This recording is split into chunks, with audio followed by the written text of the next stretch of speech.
Good evening, fellow Toastmaster and distinguished guests. Today, I would like to share with you the story how I came from a small city in Vietnam called Da Nang to Singapore, the beautiful country, and be here with you today. So first, let's go back to 20 years ago. Can you help me move to the slide?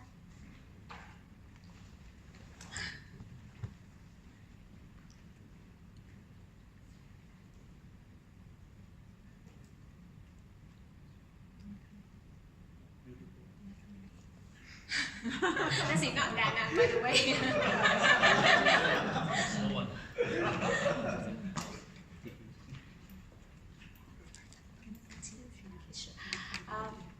So I have a photo I would like to share with you, but maybe later we can see it. Yeah, the next slide. Yeah, so the one on top is my city, and here is Singapore, and I have flew from Da Nang to Singapore 8 years ago. But I want to go back a bit further, 20 years ago. Yeah, so can you guess who is it? You. Yeah. Yeah, thank you. It's me, your truly. And this is how I look like when I was 5 years old. Before I was born, my father really wanted to have a baby boy, so he raised me like I was one. And during my childhood, I was never allowed to wear a dress because it looked too girly. And I have short hair, I wore boy clothes, and I play with a lot of boys in the neighborhood. In school, normally boys are very good at math, and I'm the special one among them. So I was the only girl out of 12 best students in my city to compete at the national level. And guess what? I won the first prize in that competition, and I made my father, who was a math teacher, really proud of me.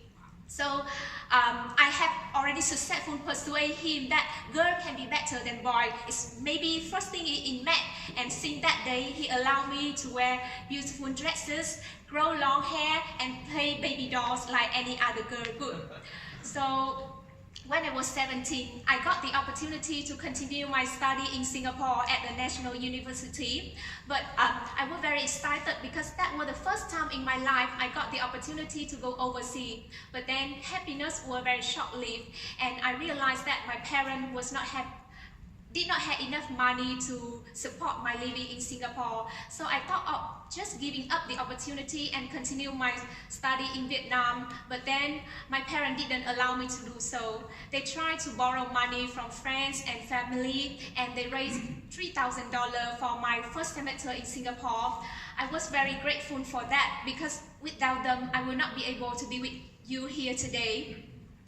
But 3,000 ran out very quickly. I need to pay 2,000 for the accommodation and 1,000 for living to survive in 5 months. So $200 a month. I decided that because I'm a stronger, I do not need to depend on my parents too much.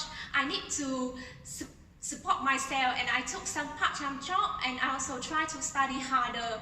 At school, I tried to speak to the professor, and I asked friends questions to improve my English and improve my study. So gradually, my study result became better, and I was able to find a good job in the finance sector with a promising career prospect. Right now, I can support my parents to have a comfortable life, but then a bigger question has grown inside me. I ask myself, I am lucky to receive a lot of support from other people and from the community. So now I can change my life, but how can I help other people to become better of themselves like me?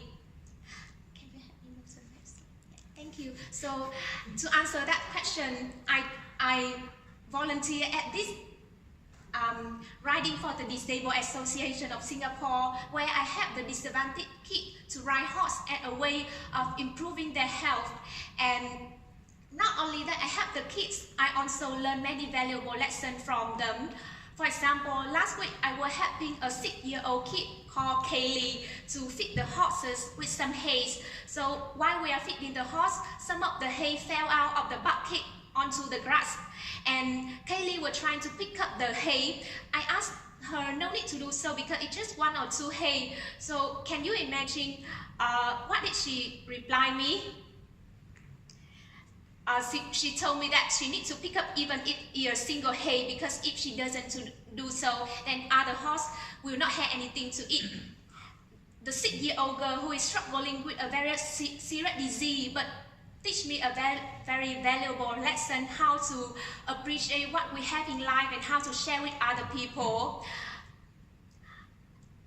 There are many other kids at RDA who inspire me to try harder in my life, but I know that I cannot do that alone. I need to connect to more passionate people, to more extraordinary people. That's why I joined Money Mastery Toastmaster Club to be with you here. And so far, I have heard many inspiring stories. For example, some time ago, Rebecca shared with us a story how she had the transient worker, and also Catherine shared with me how she was volunteering at the Meal on Wheel program to help the old people to deliver meal to them. And those stories inspire me to continue my life, to continue my journey with a purpose.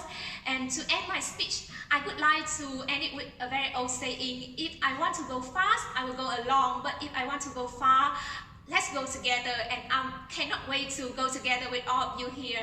Thank you.